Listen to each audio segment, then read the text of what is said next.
Gila sebab sihir boleh ke? Betul ada gila sebab sihir. Asal cerita gila sebab sihir. Cerita gila sebab sihir. Gila sebab sihir ni. Cerita ni berlaku tahun 90-an. Cerita berlaku tahun 90. Waktu tu saya masih sekolah menengah. Saya masih sekolah menengah. Kan?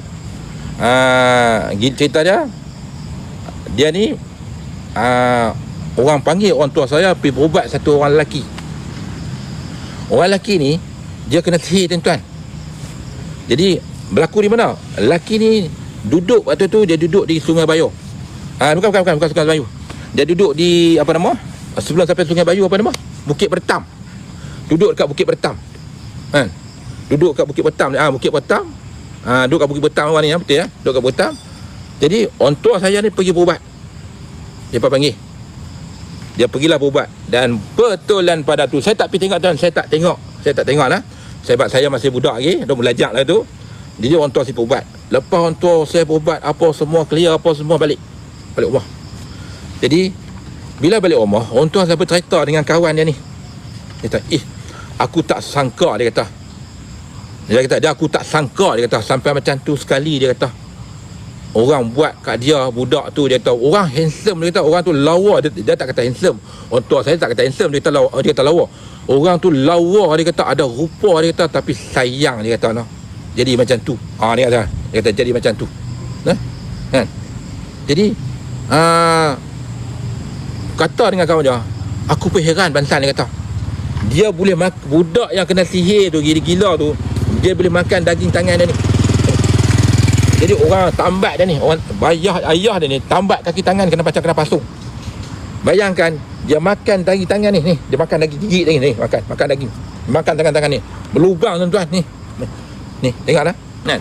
Lepas tu pula bila tambat, dahsyat tuan-tuan. Sihir saya nampak tu, dia gelak, dia bercakap seorang-seorang. Ni makan daging ni. Makan daging. Tuan-tuan bayangkan, tengok, tolong fikirlah, tengok macam mana sihir hebat orang buat sampai dia boleh makan daging dia sendiri. Darah jangan tanyalah. Darah pun dah penuh ni. Kan?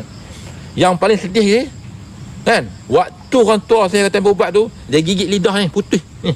Dia gigit lidah, berdarah lidah ni. Bibir dia gigit bibir dia ni. Gigit. Tahu apa berlaku? Depa terpaksa bawa pergi hospital, cabut gigi dia. Gigi cabut. Cabut gigi.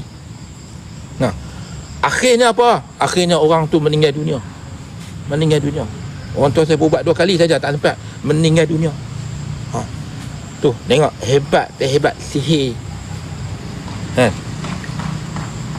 Saya tak tahu nak kata kejam macam mana, tapi saya lah kan, kalau tanya saya, orang sihir orang, saya rasa yang tu yang paling kejam yang saya dengar, walaupun saya tak tengok.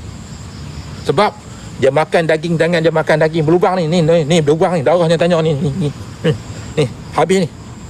Lidah digigit, bibir ni habis koyak bibir. Dia gelak, dia bercakap seorang-seorang. Orang gila. Bayangkan, tengok tuan-tuan. Kalau lah keluarga kita lah berhadapan dengan benda macam tu, apa perasaan? Kalau kita ni, adik-beradik kita ni, tak kisahlah mak kita ke ayah kita ke adik kita ke abang kita ke berada dalam suasana tu, macam mana perasaan? Macam perasaan meninggal dunia. Bila meninggal dunia tu, duduk tak lama tu, barulah orang cerita punca jadi kerana apa? Berebut kekasih. Baru tahu punca dia berebut kekasih. Maksudnya dia berebut perempuan tu dapat ke dia. Bila dapat ke dia, kawan tu sakit hati, dia pergi jumpa orang asli tu buat ke dia. Kerana apa? Kerana perempuan saja meninggal dunia.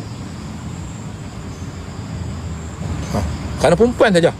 Jadi kerana perempuan saja, dia sihir kawan baik dia tu. Kerana separah. Saya rasalah benda macam ni lah. Kalau benda-benda sihir macam ni, sekarang tuan-tuan tak nampak, tuan-tuan tak nampak kan? Tuan-tuan tak nampak.